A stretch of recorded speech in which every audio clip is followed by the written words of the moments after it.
In the figure below, the square ABCD is made up of two identical large rectangles, which is this, and four identical small rectangles, which is this, and this.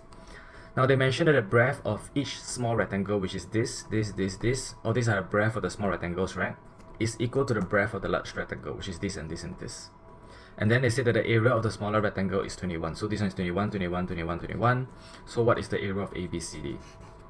For questions like this, right, it's actually very simple, but you need to be able to visualize it. They mentioned that the breadth of each of the small rectangles is equal to the breadth of each large rectangle. Now, so all the ones that are equal, right, we always have to do this. All this means that they are the same.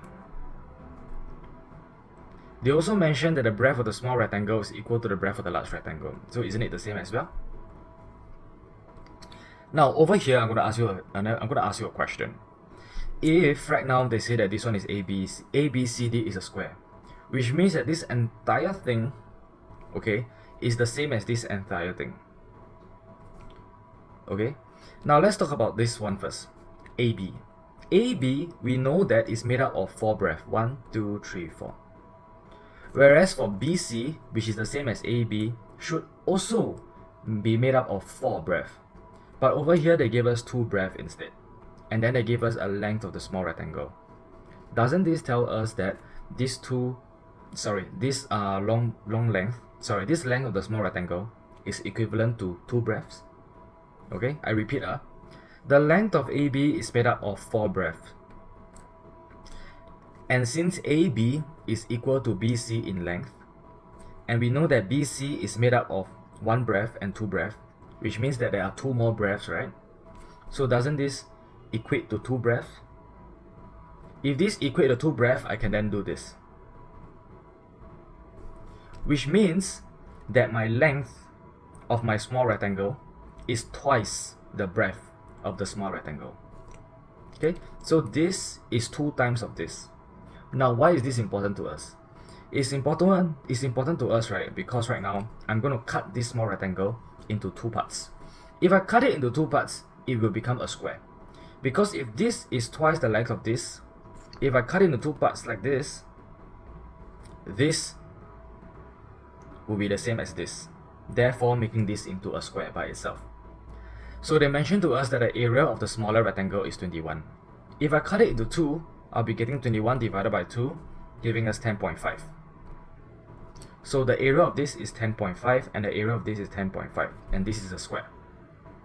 Okay, so if this is a square, right now let's cut up all the 10.5 together. So I'm going to cut all of them up. This is 10.5, 10.5, 10.5, 10.5, 10.5, 10.5. Okay, now if you were to further cut it up over here, so did they give them any information about, okay, so they told us there's 2 identical large triangle, then the breadth of each small rectangle is the same as the breadth of the large large rectangle. Then, okay, so from here, we found out that the breadth is the same. And each rectangle is actually made up of 4 equal breadths.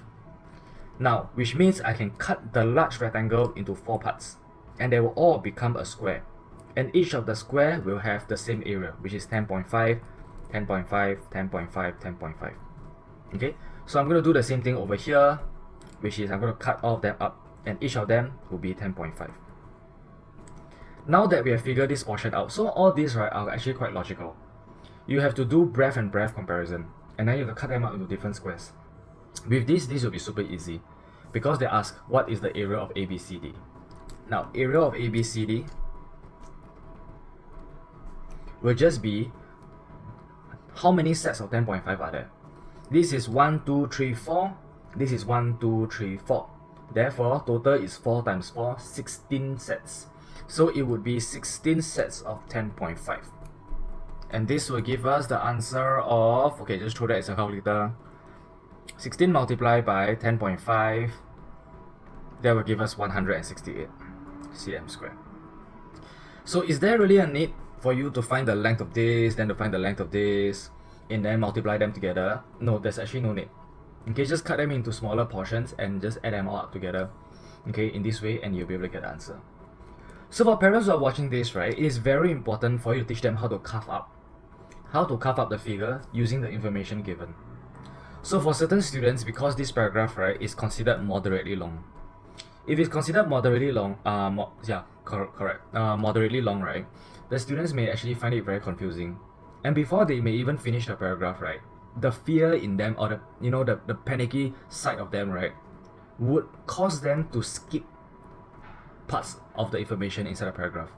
And once they skip part of the information in a paragraph, they will find it exceedingly difficult to start carving. Because in order to carve, you need the information inside.